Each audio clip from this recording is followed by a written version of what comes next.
Hello everyone, welcome to Visionary Classes. Here we are with the lecture number 2 of Sociology paper, that is from the reasoning part. So we will discuss the mathematical reasoning part and lots of questions that is related to the mathematical reasoning. Okay, so let us discuss. So the first question you are seeing here is asking if root over 4 raised to the power n equal to 256, then root over of n is equal to, ठीक है. So for this question what you have to do, first you write it, okay, 256, ठीक है. तो root a क्या होता है, a to the power half, ठीक है. तो 4 यहाँ पे क्या हो जाएगा, 4 raise to the power n upon 2, ठीक है. 4 raise to the power n upon 2 equal to कितना हो जाएगा, 256, ठीक है. अब 256 क्या होता है, 16 का स्क्वायर, ठीक है. और 16 क्या होता है, 4 का स्क्वायर, ठीक है. तो ये कितना हो जाएगा, 4 रेज टू द पावर 4, ठीक है. 4 रेज टू द पावर 4 हो जाएगा. तो यहाँ पे आप देख सकते हैं, यहाँ पे n/2 है और यहाँ पे 4 है. तो n/2 इक्वल टू क्या हो जाएगा आपका, 4, ठीक है. और n इक्वल टू क्या हो जाएगा आपका, 8, ठीक है. तो रूट n क्या हो जाएगा, रूट n हो जाएगा √8, ठीक है. √8 पे आप 4 इंटू 2 लिख लो.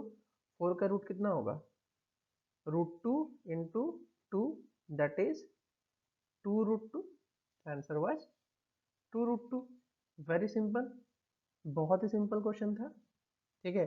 ये आपको समझ में आया होगा. इसमें बस आपको एक ही चीज जानना है कि रूट ए को कैसे लिखा जाता है, ठीक है. रूट ए को कैसे लिखा जाता है ये आपको जानना है, ठीक है. दिस इज नॉर्मल मैथ्स, ठीक है. तो यहाँ पे आपको रूट बना के, ठीक है, बचपन में पढ़ा ही होगा, 4 raise to the power n equal to 256. तो 4 यहाँ पे हाफ लगा दिया, n/2 कर दिया, ठीक है. और यहाँ पे ये स्टेप्स बना लिए, पावर को इक्वेट कर दिया है. यहाँ पे n/2 था, यहाँ पे 4 था, ठीक है.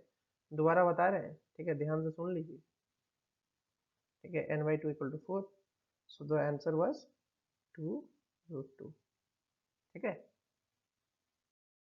So this question they are asking, a trader marks up the price of goods he sells by 50% and gives a discount of 20%.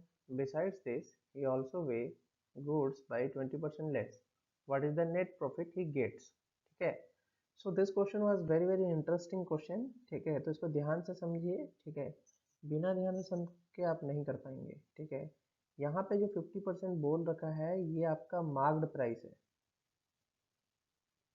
Marked price है, ठीक है. ये कॉस्ट प्राइस के ऊपर होता है, ठीक है. मार्क्ड प्राइस जो होता है वो कॉस्ट प्राइस के ऊपर चढ़ता है, जो मार्क्ड प्राइस होता है, ठीक है.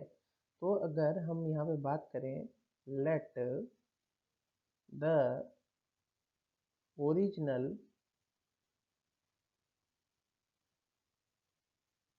कॉस्ट प्राइस को पी ₹100 ले लेते हैं, ठीक है. ओरिजिनल कॉस्ट प्राइस को 100 ले लेते हैं, ठीक है. देन मार्क्ड प्राइस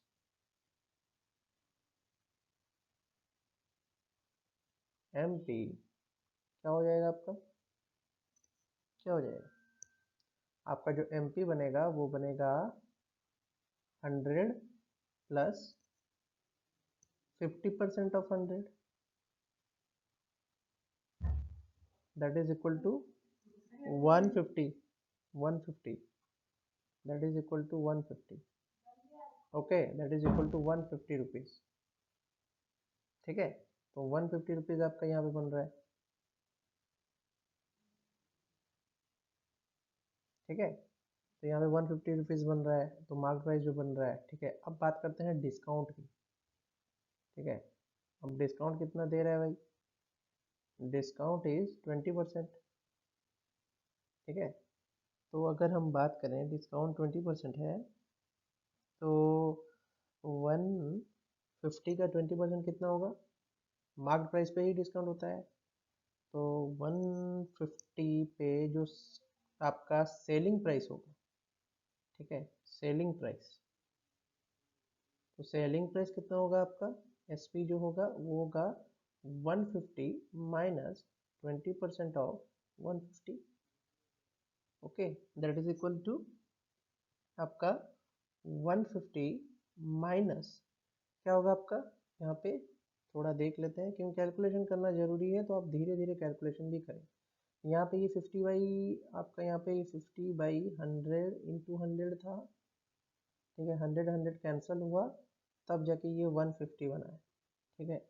यहाँ पे उसी तरीके से आप 20 और 100 को कैंसिल करें, यहाँ पे आपका ये 5 बनेगा, ये 5 को 150 से कैंसिल करें तो आपका ये क्या बनेगा, 30, ठीक है। तो यहाँ पे 30 होता है माइनस, तो that will give rise to what, that will give rise to your 120 rupees, ठीक है। तो सेलिंग प्राइस कितना है, 120 रुपीज़ है, लेकिन कहानी में अभी ट्विस्ट है। कहानी में क्या ट्विस्ट है, उसने बोला है कि उसका जो गुड्स है वो 20% लेस मेजर किया है उसने, ठीक है।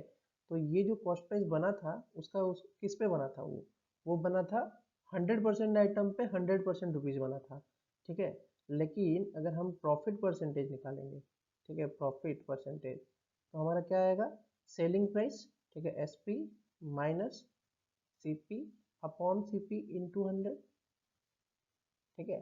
तो एस पी कितना बन जाएगा, एस पी तो 120 रहेगा, लेकिन कॉस्ट प्राइस बदलेगा, क्या बदलेगा कॉस्ट प्राइस में, क्योंकि यहाँ पे 20% लेस उसने मेजर किया है, तो आपका यहाँ पे ये 80 हो जाएगा, 80 इंटू 100, ठीक है। तो इसको जब आप बनाओगे, ठीक है, तो ये क्या बनेगा, 120 minus 80 upon 80 into 100, that will be your what, 40 upon 80 into 100, ठीक है। अब आप कैंसल आउट करो 40 और 80 को, तो ये बनेगा 2, 100 को कैंसिल करोगे तो 50 बनेगा, तो नेट प्रॉफिट परसेंटेज कितना हुआ, 50%, दैट इज द आंसर, ठीक है। तो क्वेश्चन का लास्ट पार्ट बहुत ही इंपॉर्टेंट था, दैट इज 20% लेस पे किया उसने, ठीक है, तो तभी आपका प्रॉफिट परसेंट निकलेगा, ठीक है, नेट प्रॉफिट परसेंट इसी तरीके से मिल रहा है। आई होप ये क्वेश्चन आपको समझ में आया होगा, this was very interesting question, okay. So again in this question, if you are reading it, so it is question from speed and distance and time, okay. So it is asking, a man reaches his office 30 minutes late if he walks by 2/3 of its routine speed. What is the time he usually takes to reach the office? So ये question थोड़ा समझने वाली है, ठीक है, तो आप थोड़ा सा समझ लें इस क्वेश्चन को, ठीक है। तो ये बोल रहा है कि man reaches his office 30 minutes late if he works by 2/3 of its routine speed, ठीक है। तो आप रूटीन स्पीड को लिख लीजिए, routine speed equal to X equal to distance upon time, ठीक है। यहाँ पे डी जो है आपका डिस्टेंस है और टी जो है वो टाइम है, ठीक है। तो ये बोल रहा है कि 30 मिनट्स लेट हुआ है जब वो 2/3 ऑफ इट्स रूटीन स्पीड जा रहा है, ठीक है। तो अकॉर्डिंग टू क्वेश्चन, ठीक है, ये बोल रहा है सेम डिस्टेंस को 30 मिनट ज़्यादा लग रहा है अगर ये 2/3 ऑफ एक्स स्पीड में जा रहा है, ठीक है। तो ये आपका है, तो आपको बस एक्स में इस वैल्यू को सब्स्टिट्यूट करना है, तो let's substitute this value and get the answer, ठीक है।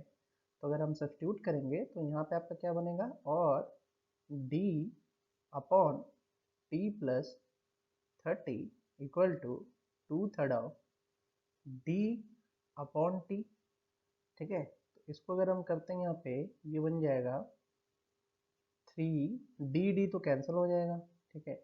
यहाँ पे हम डी को कैंसिल आउट कर देते हैं, ठीक है। तो यहाँ पे आपका बनेगा 3t equal to 2t plus 60, ठीक है, यही बनेगा, क्योंकि आप देख सकते हैं ये इधर क्रॉस मल्टीप्लाई होगा और ये 3t जो है ये इधर क्रॉस मल्टीप्लाई होगा, तो आपका फाइनल आंसर क्या बनेगा, t equal to 60 minutes.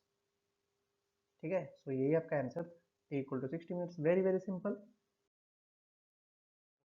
So in this question they are asking a man walks 400 meter in the north direction, took a left turn and walks 600 meter. He again takes left turn and walks for 400 meter. How far and in which direction he is from his original position? ये है question.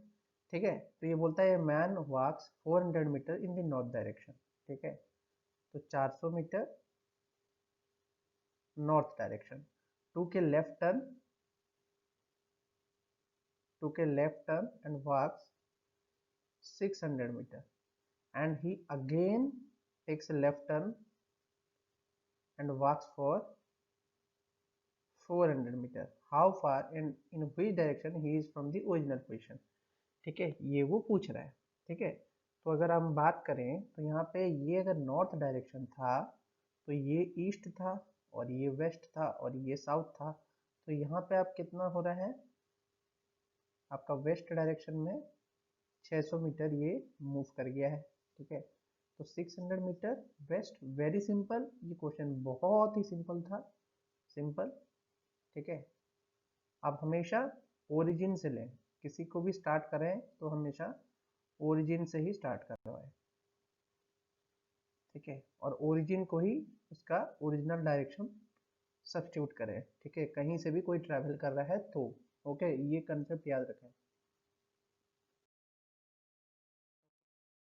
In this question, they're asking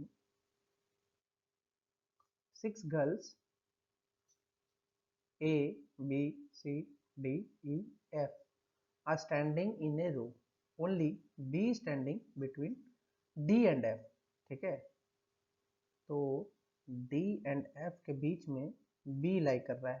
ठीक है, पहला statement. फिर बोलता है A does not stand next to either F और D। ठीक है, तो A जो होगा F और D से थोड़ा दूर होगा, तो इधर भी A हो सकता है, नहीं तो इधर भी सकता है, यहाँ पे और यहाँ पे भी आपका A हो, यहाँ पे नहीं तो यहाँ पे, दोनों में से कहीं पे भी A हो सकता है। बोलता है C does not stand next to D। C जो है वो D के पास नहीं होगा। ठीक है, तो यहाँ पे C जो होगा D के पास नहीं होगा तो इधर नहीं लिख सकते हैं। ठीक है, D के पास नहीं लिख सकते हैं तो F के पास लिखेंगे, लेकिन लिखा है only E stands between A and C। ठीक है, तो अगर हम बात करें only E stand between A and C। ठीक है, तो यहाँ पे F के पास तो A रहेगा नहीं, तो यहाँ F के पास क्या आ जाएगा C, और यहाँ पे क्या आ जाएगा E, और यहाँ पे आ जाएगा आपका A। ठीक है, तो क्या ये सीक्वेंस बन रहा है? ऑब्वियसली यही सीक्वेंस बनेगा, अकॉर्डिंग टू दिस स्टेटमेंट यही सीक्वेंस बनेगा, D, B, F, C, E and A, यही सीक्वेंस बनेगा। तो यहाँ पे बोल रहा है चूज फर्स्ट स्टेटमेंट पे चलते हैं, only AF stands between B and C। ठीक है, तो यहाँ पे हम देख लेते हैं इसको, F B एंड C के बीच में है, ऑप्शन ए इज करेक्ट। फिर आता है only C stands between A and F। C stands between A and F, incorrect. तो जहाँ पे B है सब इनकरेक्ट है, ये भी करेक्ट है, ये भी इनकरेक्ट है। तो आपका आंसर डायरेक्टली सेकेंड स्टेटमेंट से ही बन चुका है। ठीक है, सेकेंड स्टेटमेंट से ही बन चुका है, तो आपका यही आंसर है जहाँ पे B नहीं है। ठीक है, अब दूसरे इस पे भी चलिए। ठीक है, बोलता है D and A occupy the extremes. D and A occupy the extreme ends. ठीक है, ये एक्सट्रीम एंड्स है, एक्सट्रीम एंड्स। ठीक है, तो एक्सट्रीम एंड्स ये भी सेटिस्फाई कर गया है, ये कर गया, ये भी कर गया है। ठीक है, only E stands between F and A, only E stands between F and A, only E stand between F and A, ये भी पॉसिबल नहीं है क्योंकि यहाँ पे C भी है। ठीक है, तो ये भी नहीं होगा। Only B stands between D and F, B stands between D and F, obviously correct है। तो A, C and E statements are correct.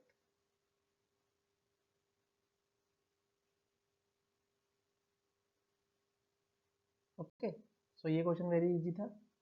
I hope ये आपको समझ में आया होगा। सेटिंग